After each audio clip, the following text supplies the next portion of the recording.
seventh chapter. The seventh chapter was an introduction or an elementary course in contemplation. Chapter 8 was a little bit more advanced. And now, chapter 9, it's a kind of a postgraduate course in contemplation. Now, when a speaker is addressing an audience, to keep the attention of the audience focused is the responsibility of the speaker. The speaker cannot say, I've been giving talks all over the world, I'm a well-known speaker, but this crowd is not interested in what I'm saying. What can I do? I'm giving the same discourse that I gave everywhere, but here the people are not interested. Not true. It is the responsibility of the speaker to keep the attention of the audience. So Lord Krishna also knows this basic weakness in human mind, which is that nobody wants to listen to another person anyhow.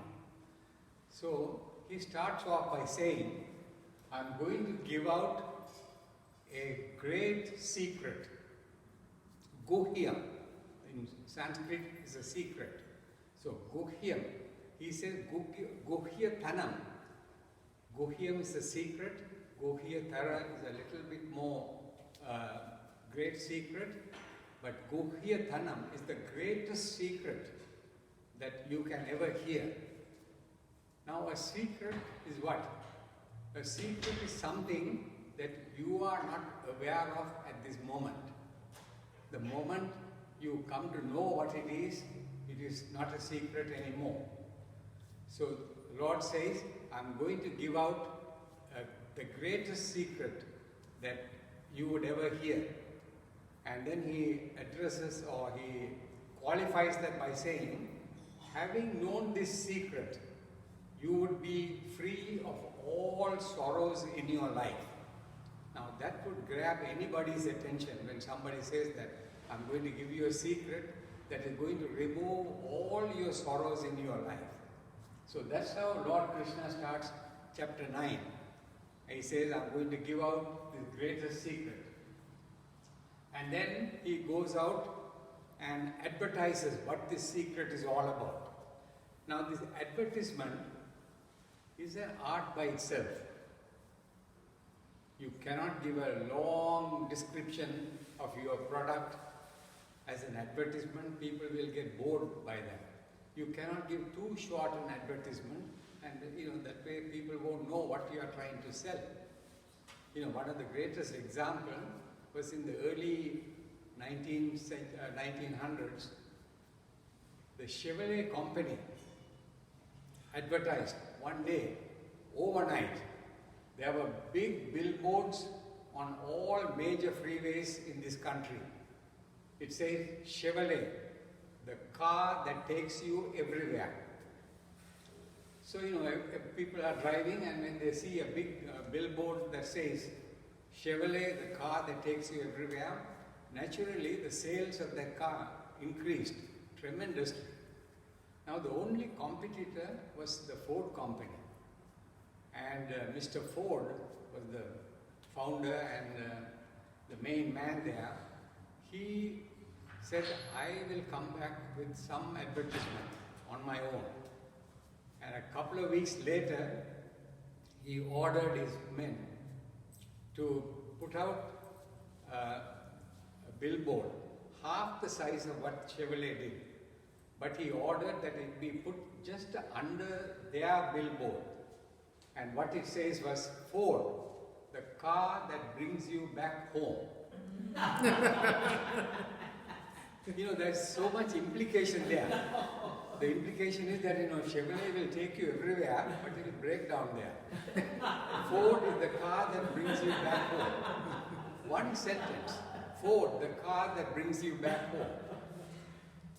It raised the sales of Ford tremendously. And this is a classic example of what an effective advertisement should be. So Lord Krishna here also advertises what is this royal secret? And he said, what is the secret? He said, it is a royal secret. That word royal always grabs everybody's attention. You know, suppose you land in a foreign country, you've never been there before, and you want to stay in a hotel, and they give you a list of hotels. You don't know what these hotels are like. But one of those says, Royal Hotel. You'll say, okay, to the taxi driver, take me to that hotel. It's only after you go there, you say that you see that it's an old, dilapidated hotel. But the word royal catches your attention. So here the Lord says, this is a royal secret. And it is scientific and clearly comprehensible. It is scientific, meaning it is not something that I want you to just believe, you know, on my word. It is scientifically logical. And it is easily comprehensible. If I talk about something about subnuclear science, it will go over most people's heads anyway. Why? Because it is a subject that cannot be comprehended by an average person. So Lord Krishna says that this secret that I am going to tell you is easily comprehensible. And it pertains to your dharma. We have talked about this before.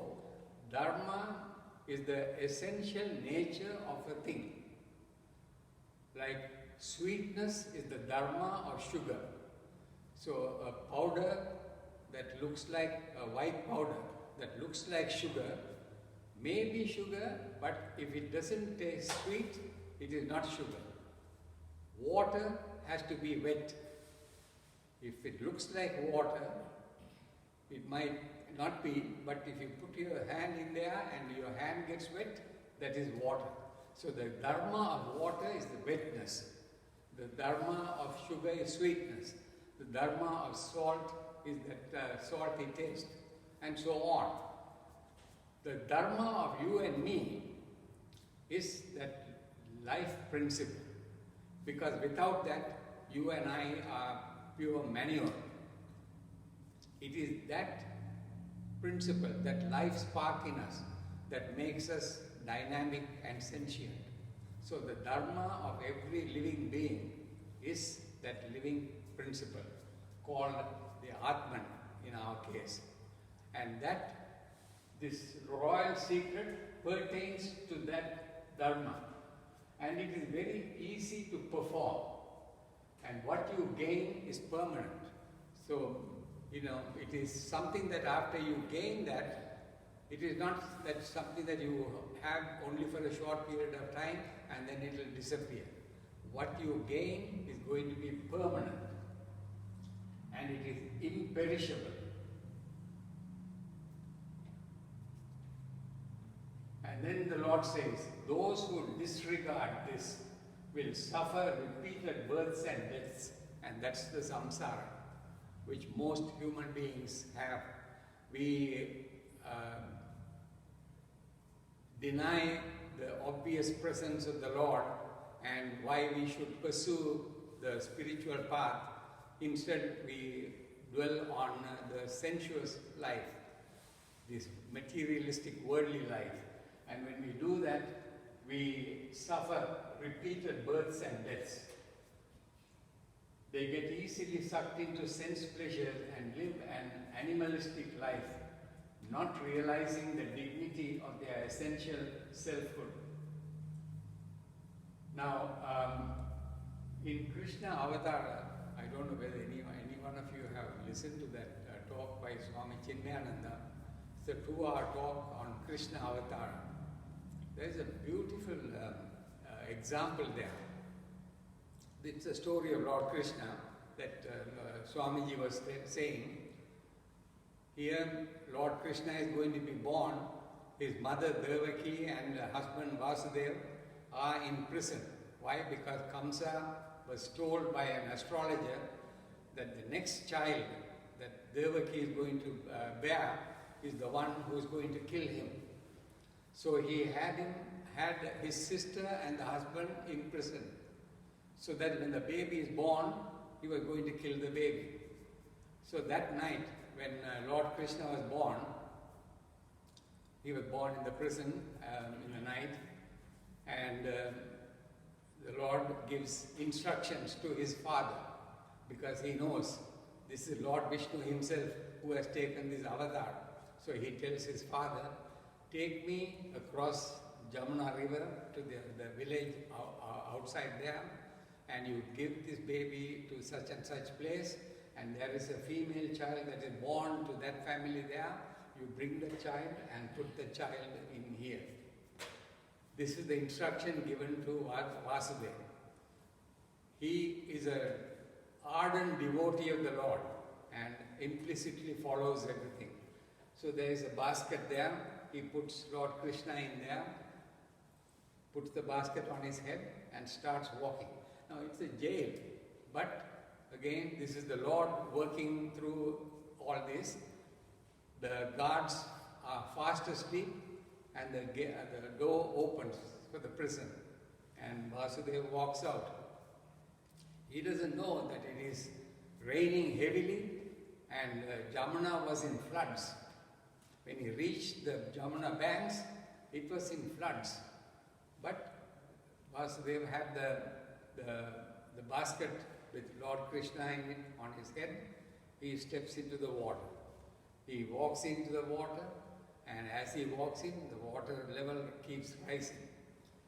He takes one step, it comes up to the chest. The next step, it comes up here. The next step, it comes up to the chin. The next step, it comes up to the upper lip.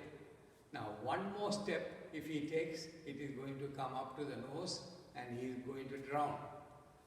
But he had the faith. He was told by the Lord, take me across. With that faith, he takes the next step. The water doesn't go beyond that. Why? Because Lord Krishna in that basket puts his tiny feet down outside the basket. And when the tiny feet comes up here, Jamuna dare not wet that divine feet. So the water stays right there. So with the water right there, he keeps on walking, and he reaches the other side of the ocean, the other side of the river. Now people may ask, why? Why should he go through all that? But that is something that had been decided by the Lord, that it is there for a reason. So, Swamiji says, it is in our life also. This is not the story of Lord Krishna.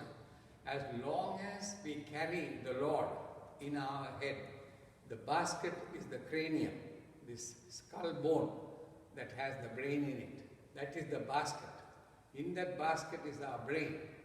In that brain, if we carry Lord Krishna with us at all times, with the faith that he will guide us through the flood of life, you can be sure you will get upset with various things, like how Vasudeva was getting wet with water coming right up to the upper chin. It happens, and in our lives also there will be ups and downs in life. But one thing you can be sure, if you are doing that with faith and you are going on with life, water will never rise above where you will suffocate and die. That's the faith that the Lord wants you to have. So that was the example that our Swamiji was giving. And one needs to have a clear idea. Whenever we follow a path, you need to know what is your goal or what is your destination. In the same way, here we are trying to pursue the spiritual path. We need to know what is the destination. Our destination obviously is to reach Brahman. So what is this Brahman that we are trying to reach? And here the Lord himself says, I pervade everything in this world in my unmanifest form. This is what the Lord says. Who is this Brahman that we are pursuing? I pervade everything in this world. Meaning this whole world that we see is pervaded by me, meaning the Lord, in my unmanifest form. Now, pervade meaning subtle. In spirituality, subtlety and pervasiveness are interchangeable, or they mean the same thing. For example, the pervasiveness of a thing is decided by how much it occupies, the space that it occupies. You take 1 cubic foot of ice, a block of ice, that is 1 cubic foot. It occupies the space of 1 cubic foot. When that ice melts and becomes water, it will spread to quite a big area. It covers a lot more area than that 1 cubic foot. So in that sense, water is subtler than ice because it pervades more space. Now that same water that has spread all over the floor evaporates and becomes vapor. It will occupy this whole hall. It occupies a lot more space than what that water covered.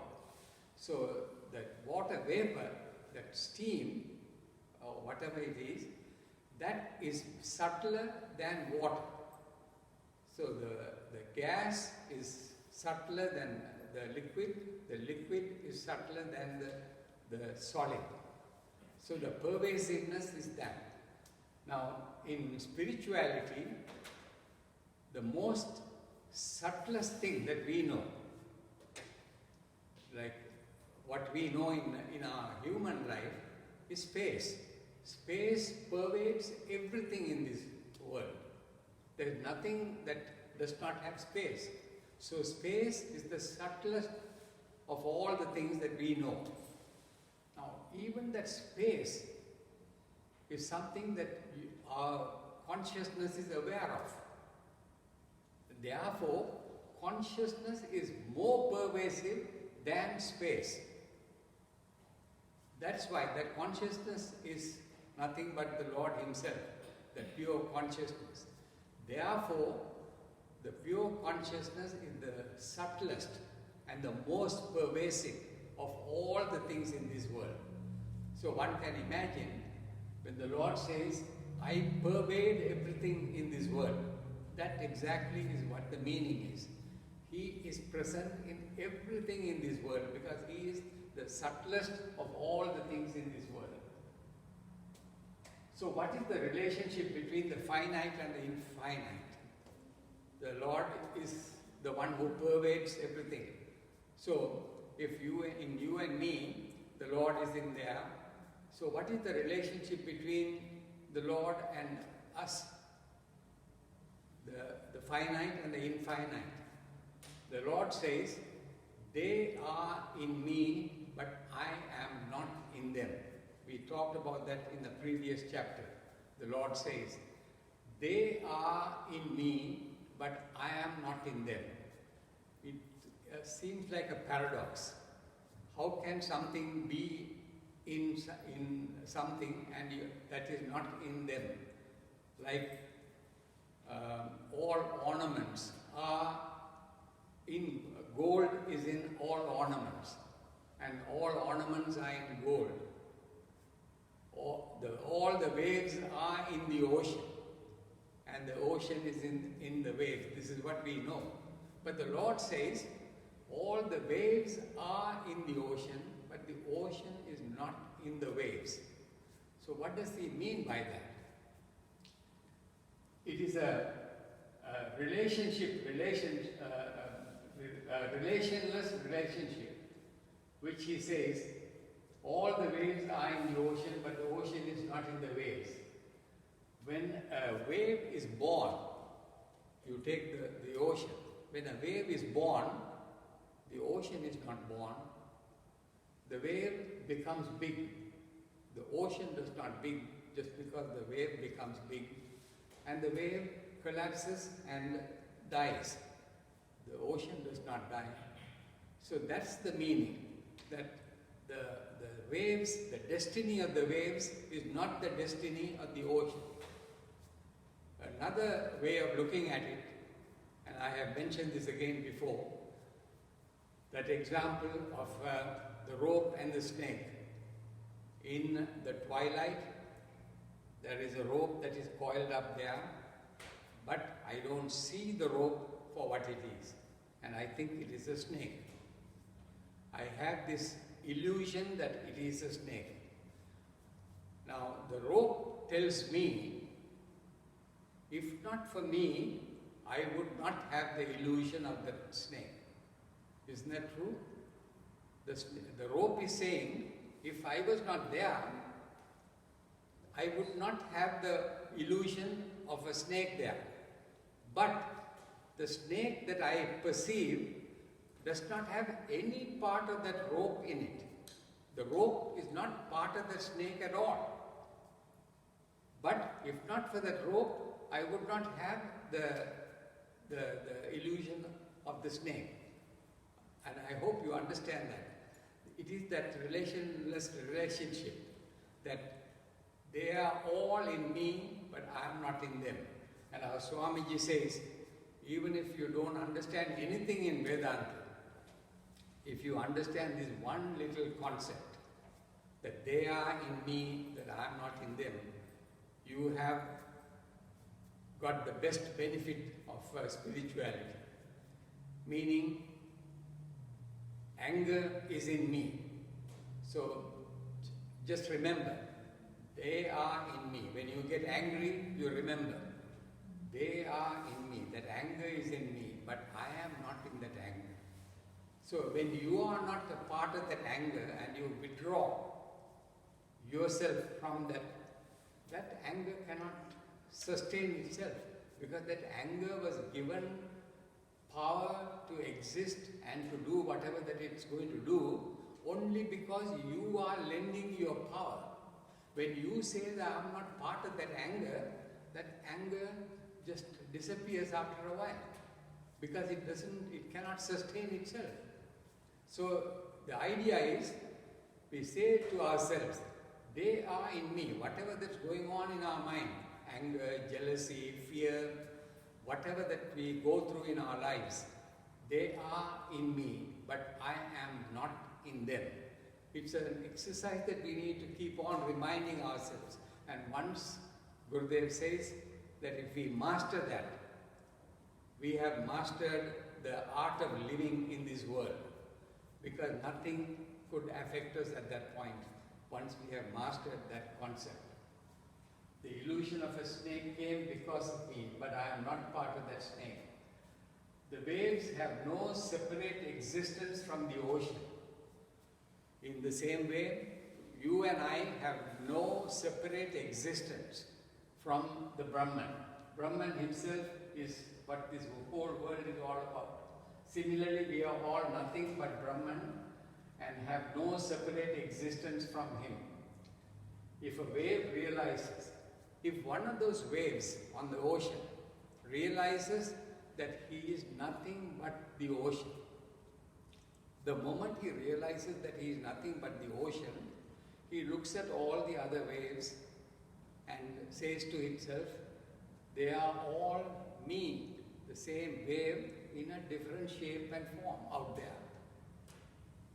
That realization comes to that wave that knows that I am nothing but the ocean. In the same way, if you and I realize that we are nothing but Brahman, once that realization really comes into us, then we would see the whole world as nothing but me in a different form. Therefore, all our emotions and feelings towards the rest of the world would be nothing but love and compassion. Why? We take the example of ourselves. We have different parts in our body. When my leg hurts, my hand goes out there to rub that hurting feeling. Why? I don't have to think about it. It automatically goes. Why? Because this hand knows that this leg is nothing but me in a different form. So in the same way, when other people are suffering, or when there is some pain going on in somebody's life, we would automatically feel that empathy for that person, because they are nothing but me in a different form. This is the basic idea behind that. All ways are different, but once identified with Him, there is no misery. When you identify with matter, you suffer. Gurudev gives again the example of Jesus Christ. He was being nailed on the cross. You can imagine what kind of pain it would have caused when you are nailed through your hand onto the cross, and then your feet are put together, and then a nail is put on it. Excruciating pain. But He was not connected to His body. He had removed Himself, or He was in a different realm.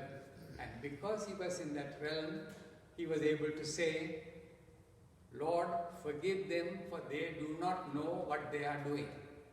This is what He said when He was being nailed on the cross. Forgive them because they do not know what they are doing.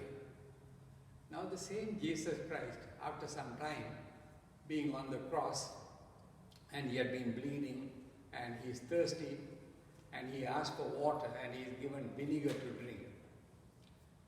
And He is suffering really bad.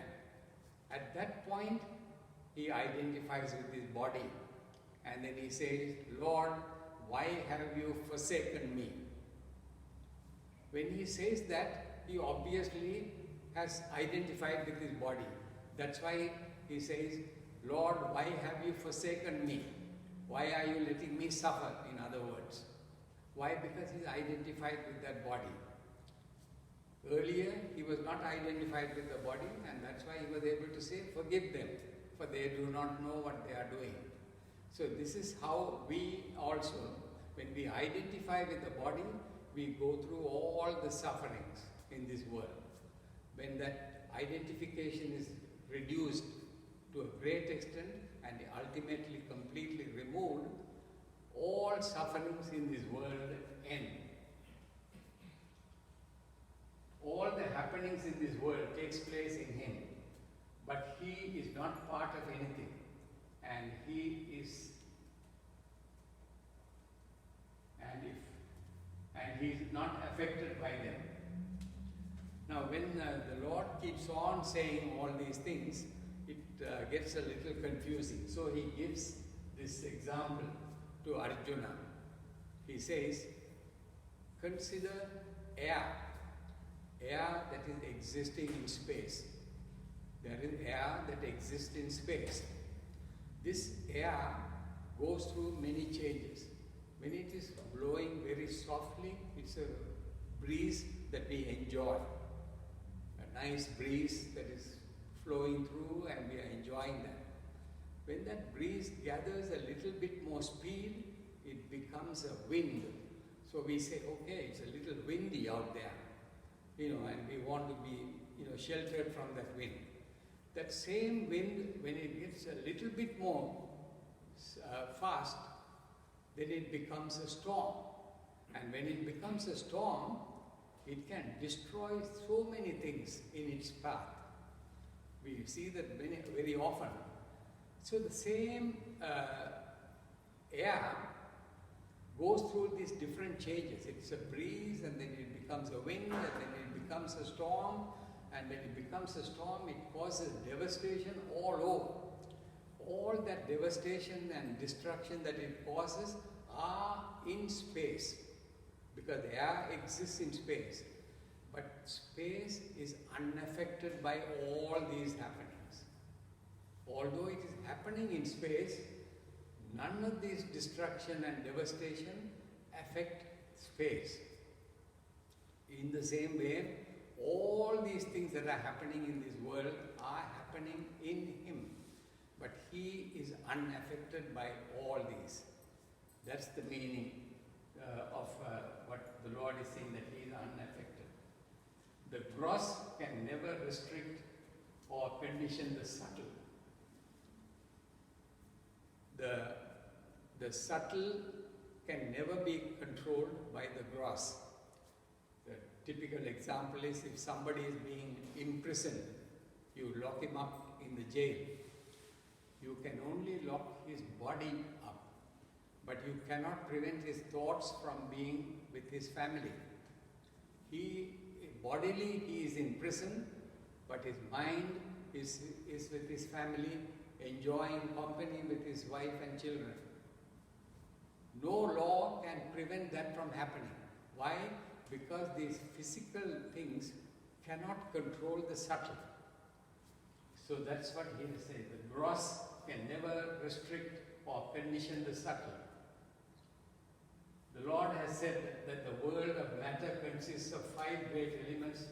In a previous chapter, the Lord said that this whole world is made up of 8 things. The 5 great elements: earth, fire, water, space, and air.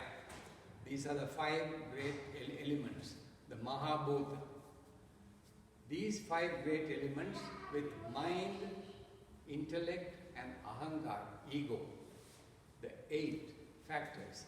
These 8 factors are the things that you see that constitutes the world of matter.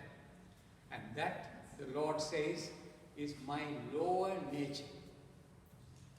These 8 things that you see in this world are my lower nature. The thing that enlivens this matter is my higher nature. It is not that the Lord is talking about the world, He is talking about you and me. In me, my lower nature is my body, mind, intellect, and ahankar.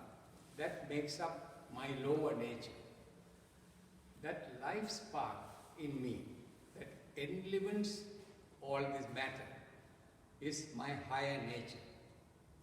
I have the choice whether I want to identify with my lower nature or my higher nature. If I identify with my lower nature, which is what you and I are doing all the time right now, is why we are going through all the sufferings, unhappiness, and miseries in this world. We have the choice at the same time not to identify with the lower nature and identify with our higher nature, which is what the scriptures are prescribing to us, how to identify with the higher nature. Intellect, the matter consists of 5 great elements: mind, intellect, and ego. My lower nature. The enlivening factor is my higher nature. The microcosm and the macrocosm. Now, you take an individual, you and me. The mind and intellect in each one of us. The mind and intellect creates the ego. Now, the mind, intellect, and the ego work in conjunction with our vasanas, and that combination, that unit of the mind, intellect, the ego, and the vasanas determine, or they are enlivened by the Lord, the Atman. And when the Atman, the Lord, enlivens this mind, intellect, and vasana, it is called the Jivatman, as opposed to Paramatman, which is Brahman himself. Now the Jivatman, or the Atman that's in you and me, and the Brahman himself are one and the same. The only difference is the Atman is limited because he is identified with this body, whereas Brahman is infinite and he is all pervasive. So these vasanas, mind, intellect, and ego, enlivened by this Atman, determines what kind of a environment that it's going to be in. The egocentric activities of the mind and intellect increase vasanas. Egocentric meaning any activities that are self-centered, that benefits me, that I'm doing, will leave an impression in our mind. any selfless activities do not leave any impression in the mind. Just like how when the birds fly in the air, they do not leave any footprints in the air. They are flying, but they don't leave any footprints in the air. Whereas when we walk on the surface of the earth, we leave footprints. In the same way, when you act with selfishness, we leave impressions in our mind, called vasanas. When you act selflessly, you act for the benefit of others, no impressions are ever formed in the brain. Now, this mind, intellect and this vasana determine what kind of a body that you and I are going to have. The vasanas that have matured to be manifest demand that it be given a body so that it can express itself. So that the vasana would demand what the body is. Now the Lord, in His infinite compassion, gives us a body and the kind of environment that body should be in, the objects, emotions and thoughts. This is the world that we are born into. That is determined by, although the vasanas demand that. It is like the vasanas give the blueprint. We give a blueprint to the contractor to build a house. In that blueprint, it says, this would be my master bedroom, this will be the bathroom, this will be the living room, this will be the kitchen. So I give the blueprint and the contractor will build according to what the blueprint I have given. In the same way, the vasanas give a blueprint for us. And the Lord just creates an environment, a body and an environment as demanded by the vasanas. But He has, out of His compassion and love, He builds in certain environment there where we could exhaust these vasanas, because that is the purpose of life, to exhaust these vasanas, because they are the ones that are standing between us and the Lord. You remove these vasanas, then we are directly in the presence of the Lord. So the purpose of our life is to remove these vasanas. So the Lord, when He creates an environment for us and He gives us a body and an environment, He also builds in certain setup where I can exhaust them. Just to give an example, if somebody is an alcoholic, his vasana is so strong for alcohol. So his vasana is demanding that he be born in an alcoholic environment where he can drink and satisfy himself.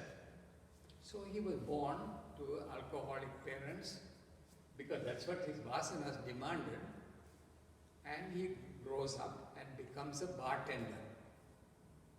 So as a bartender, he has free access to alcohol all the time.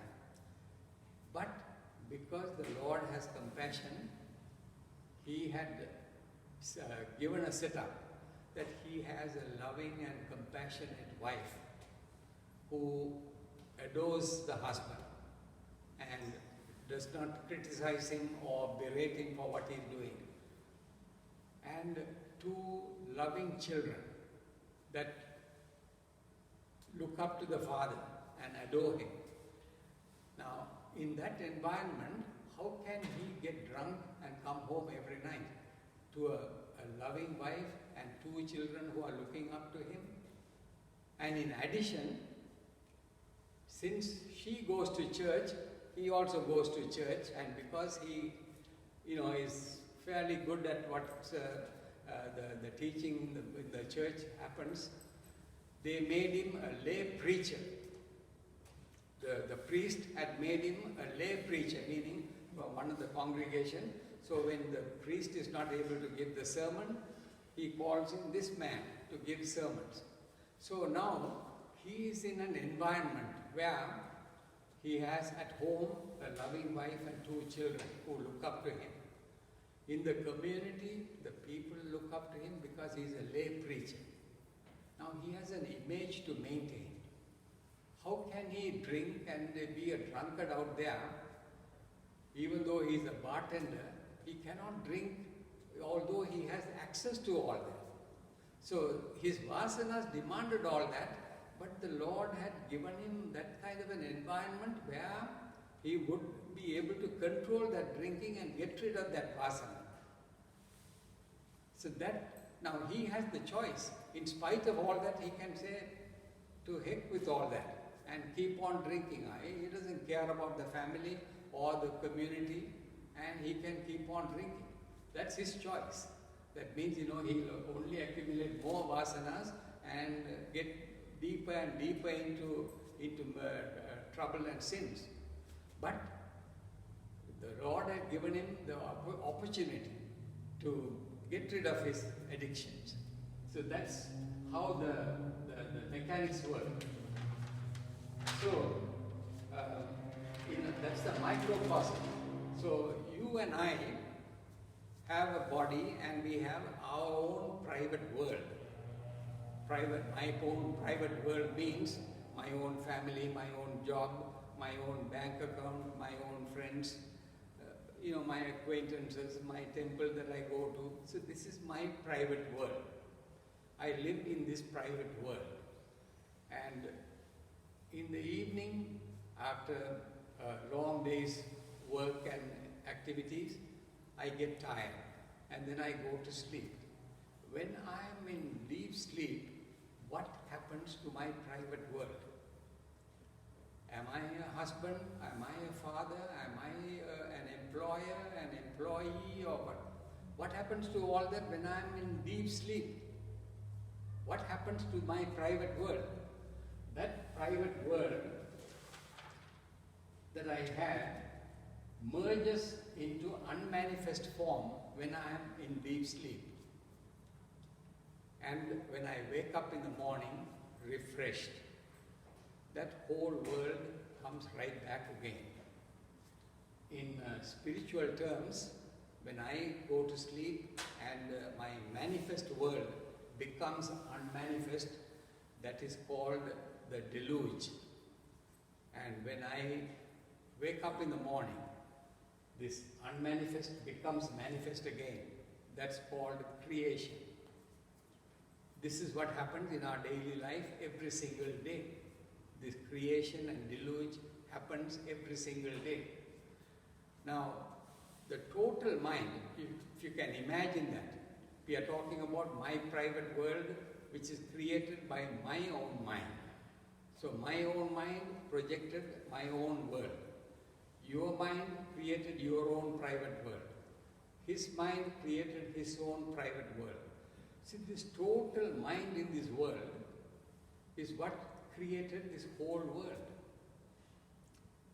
This whole world is created by the total mind, and that total mind is called Ishvara. Ishvara is nothing but Brahman himself, who has given his divine powers to this creator, and that is the total mind, the Ishvara. So just like how you and me go to sleep, this total mind also goes to sleep at some point. Of course, we go to sleep every single day. That single day in the total mind is an eon or a yuga. That's several billions of years. Is equivalent to one, is one day in the Lord's time. So when that happens, when the total mind goes to sleep, this whole world disappears or becomes unmanifest. That's called the deluge. And then when the total mind wakes up, it is called the creation. Our Gurudev says, when this world disappears and then is recreated, it is not as if the Lord is going to create a brand new world out there. Because when you and I go to sleep and when we wake up, our world is standing right there where we left off when we went to sleep. Exactly the same. But our mind is a little refreshed after the sleep. So we are in a better position to handle the world that we are facing in the morning. In the same way, the whole world, after it becomes unmanifest, will be recreated exactly the same, hopefully with a refreshed mind. Because as you can see, today there's chaos and devastation going on all over the world. People are killing each other. In schools, they are taking guns and killing innocent people. All those things are going on. And you think, when is all this going to end? It will end maybe one day, when this yuga is ended, when the deluge happens.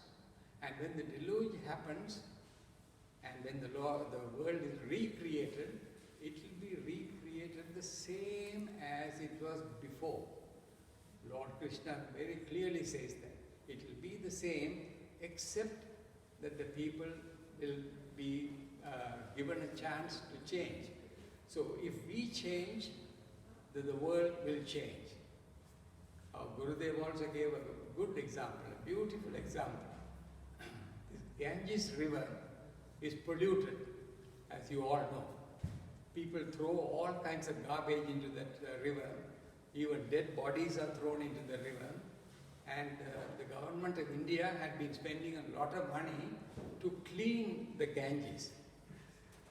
Our Gurudev says there is no way any amount of money is going to clean the Ganges unless people stop polluting the water.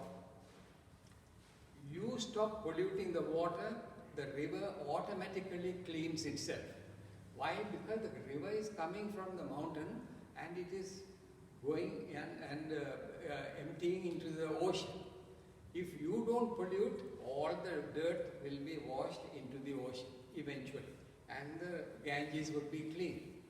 So if you want to clean the Ganges, you stop polluting the river. You don't have to clean the river. So in the same way, if you want the world to change, you change. You stop polluting this world. Meaning each one of us do that on our own. I cannot say, well, what's the point in my changing when the rest of the world is all doing it? If everybody says that, then the world is not going to change. We start off with us. That is all that we control. So I change, and to that extent, the world would be better in that way. So if more people change, to that extent, the world would be better. So you change, and the nature will change accordingly.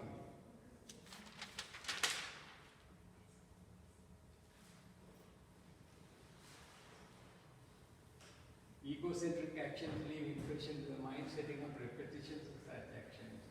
Different individuals display different attitudes and behavior depending on their own vasanas. The enlivening factor is the same. Now the enlivening factor, the Atman that enlivens you and me is the same, but we all act differently, we all look different, we all act differently. Why? Because each one of our vasanas are different. Just like the sun is the same, when it reflects on a clear lake, the reflection is bright. When the same sun is being reflected from a muddy pool of water, the reflection is dull. The sun is the same. It reflects. The reflecting surface is the one that is different. So the Brahman who enlivens you and me is the same. But you and me, with each one of our own vasanas, we reflect that in a different way. God is not responsible for the happenings, as He has no raga or dvesha. Raga and dvesha are things that we always have. Raga is attachment. It is because of our attachments that we do certain things, and we have certain aversions for certain things. So we avoid certain things. The Lord has no such attachments or aversions. So Brahman shining through the individual BMI, manifest as you and me with limitations, weaknesses and misery, etc.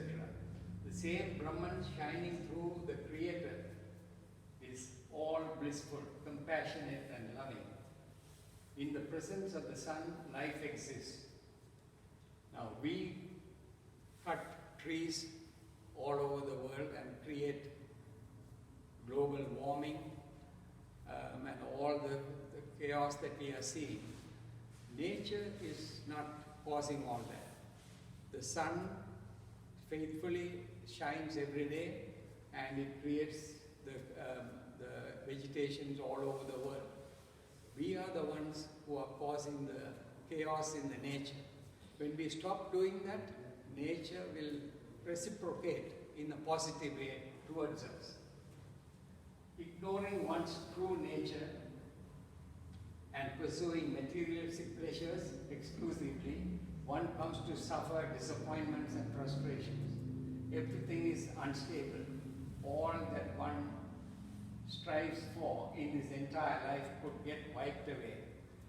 Now, let's say that there is a person who says, I have a fantastic job, I make a lot of money, and I have a good home, a house that is given by my company. The company gives me a luxury car to use. Why? Because I am the CEO of the company. And I have a wonderful wife and children. Why do I need God? When I have all these things going for me, why do I need God? There are people who ask that kind of, or they have that question, that attitude in their lives. Gurudev says, don't we all know all too often that, these things can go fantastically well for us. And then the next day, all of a sudden, I develop a little chest pain. I go to the doctor and he says, you have major obstructions in your coronary arteries. And a few months later, I get a massive heart attack and I die. What happens to all these fantastic things that I have got going in my life? All that goes with that. Or I could, have all these things, materialistic things in my life, and I get into my car to go for work, and there comes a truck, boom, it hits me. And then I'm bedridden for 8 months, and then I'm walking with a walker. All my savings, all the wealth that I had has been drained away because the doctors have been using up all my money and the hospitals and everything. And all the wealth that I have saved in my life are all gone. So then, when these things happen, that's when people think of God. And then they say, God is very unfair, that He is treating me this way. Suppose, right from the very beginning, we have this awareness of the presence of the Lord, and we live a spiritual life. There's no harm in acquiring wealth and being rich and having all the luxuries. That's fine. But our minds are not so obsessed with these possessions. If they are there, that's fine. If they are not there, that's fine too. That's the kind of an attitude that spirituality would give you when you get involved in spiritual life.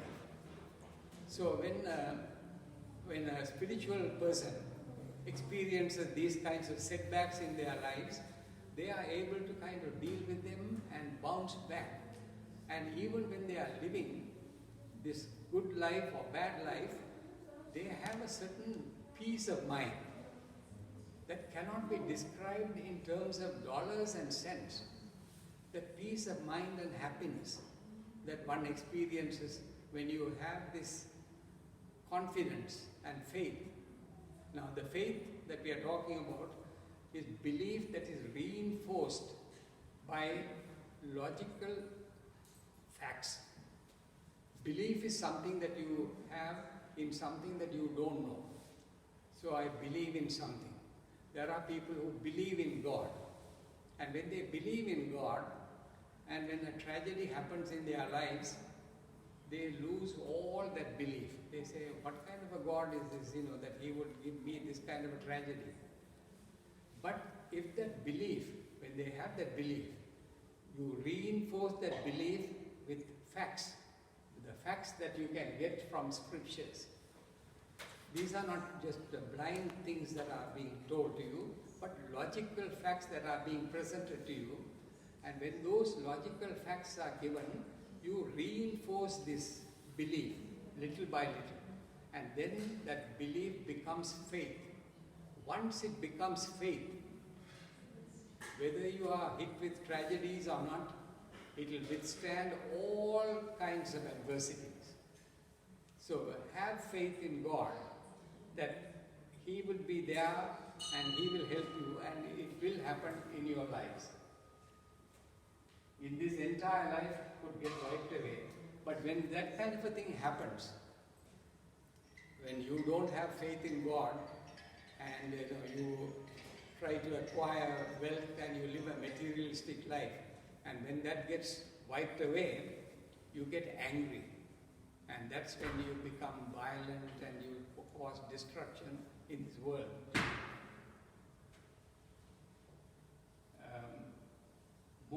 Moha Asha, Moha Karmana, and Moha Jnana. These are three things that happen. That we get disillusioned by our own desires. We get disillusioned, our desires are worthless. Our action sometimes becomes useless. And then our knowledge also becomes useless. Our Gurudev gave an example that, once he was picked up at the Hyderabad airport and he was being taken to the ashram. On the way, the devotee told him, Swamiji, on our way we'll stop at somebody's house, a scientist, a great scientist. And he had invented something, and he was recognized by the Indian government with Bharat Ratna and all that because of this contribution to the science. And we'll drop by his house on the way to the ashram. And before Swamiji could say anything, the house had come there and then the car stopped. And because they also knew that Swamiji is going to be coming there, they were all waiting outside with the Purna Kumbha to receive the Swamiji. So Swamiji got down and he went inside the house, and inside they took him to the room where this great man was lying down. He is about 70 years old at that time, very sickly. So he went, but he didn't know what to talk to him about, because he didn't know much except that what these people had told him in the car, that he is a great scientist who had invented some things. So he said, you have lived a good life, you have invented all these things and you have been recognized by the government. And the old man started crying and he did this. So Swamiji didn't know what to say. And in the meantime, the old man's son came and told Swamiji. So Swamiji also didn't say anything after that, and he just blessed him and he came out. When he came out, he asked, what's the matter? What happened? He said, this man was the great scientist, and in the early 50s, he was recognized by the Indian government for his services to science and was given Bharat Ratna. And in 1960, there was some suspicions and doubts about his theory and his inventions. And by 1965, it was proved to the hilt that he was wrong in whatever he invented, that he had not taken into consideration different factors, because different factors had come into awareness later on. And that is the reason why he fell ill, because all his lifetime's work was wiped out. And now he is nobody. And in utter shame and disgrace, he is dying away. So that is this moha jnana. Even knowledge it will become useless in time. So you cannot rely on anything in this world. It leads one to become Rakshasic. As an example is Hitler. Hitler was, he was interested in art. Suppose he had succeeded as an artist, he would have lived as an artist and then died. But they rejected his art. Then he wanted to join the army. And the army, they said, you are too short to be in the army. He was only 5'4" tall. So if they had taken him in the army, he would have become a soldier and maybe got shot by somebody, and that was the end, would have been the end. But no, they rejected him. So he became angry. He became Rakshasi. And look at the devastation that he had caused, killing so many millions of human beings. All because all his frustrations, he took it out on all that. So this is the natural history of things that happen when we get frustrated and when you do not have that awareness of the presence of the Lord in us. We will continue with that next time. That's all.